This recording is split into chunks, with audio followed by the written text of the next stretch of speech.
worship, what we had was Luke's lesson about the encounter Jesus has with Zacchaeus.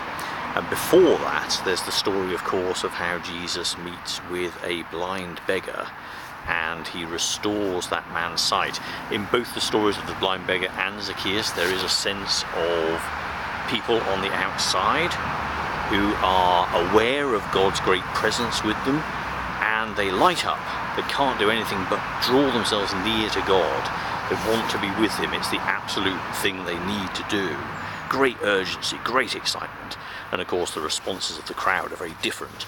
In the first case with the blind beggar, people are overjoyed and they think it's fantastic. And in the case of Zacchaeus, they're thinking, why is this person being blessed in this particular way? Both of those stories tell us something, and Luke's gathered them together for this purpose, about God's encounter with people, which is not primarily with the crowd who are so happy to be with God and be with Jesus as he walked through Jericho on his way to Jerusalem, but more to do with the fact that God's encounter is there, real, with people where they need to be.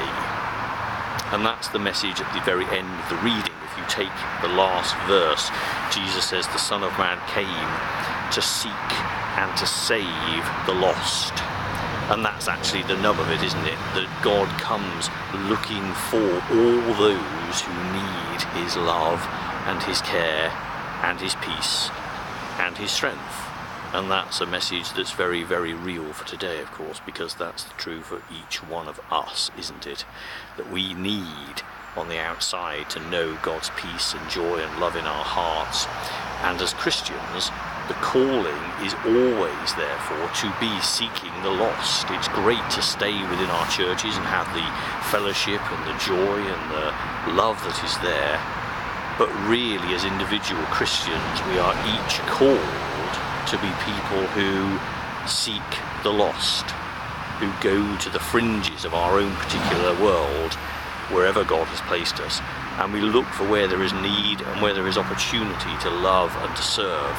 That's what being church means, not gathering together on a Sunday morning just for worship, but in addition to that, church out in the world, Christians out looking for where there is need and where there is want and where there is a necessary imperative that people should feel accepted and loved.